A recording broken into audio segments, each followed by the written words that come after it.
Welcome to the Chess.com podcast.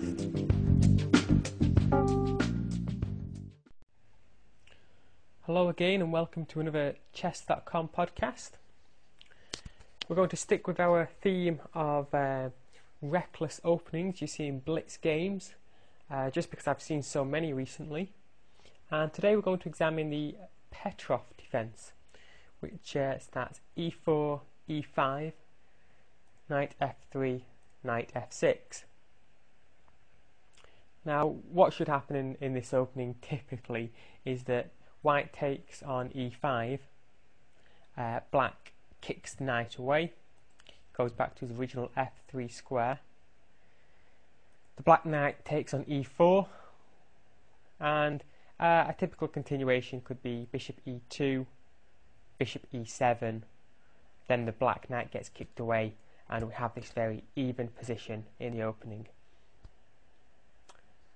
But this isn't what I've been seeing a lot online.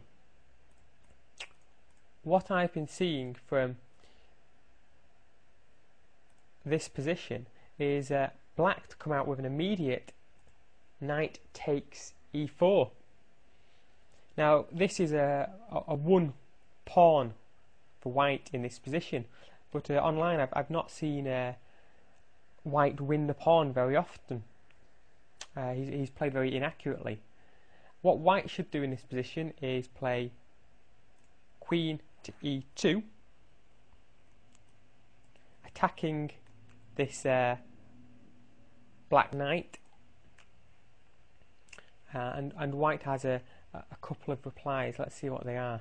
Well, the worst reply black can make is knight to f6, because after knight to c3 with this discovered check and also the queen on pre, black's lost his queen, so the queen comes to e7 to block the check, and then the knight takes, bishop takes, and you are a rook, you are a knight for a queen up. So this knight back to f6 is a bad move for black.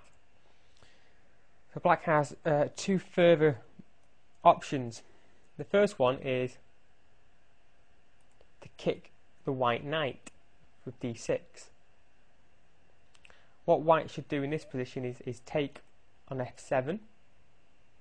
As we see, the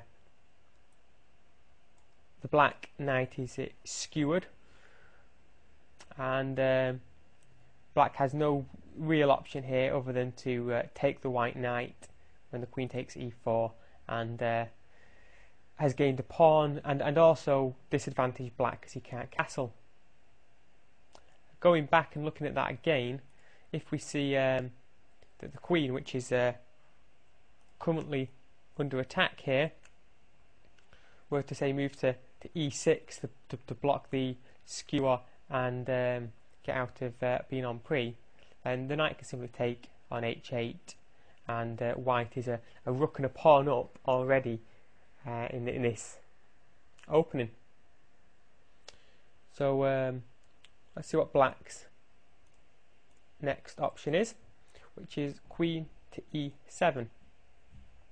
Well, queen e7, white should immediately take the black knight, and when we see the d6 kicking move here, white shouldn't try and move this white knight or lose his queen quite clearly. So we have to play d4. We have d takes e5 and d takes e5, and white is a pawn up. So that's how to play from this strange position. It's a mistake by black to take immediately on e4. He should be kicking the knight and then taking on e4.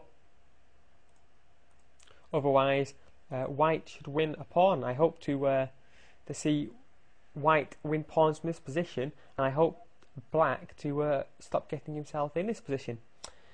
I hope you've enjoyed this opening, and there'll be many more like it on Chess.com podcasts.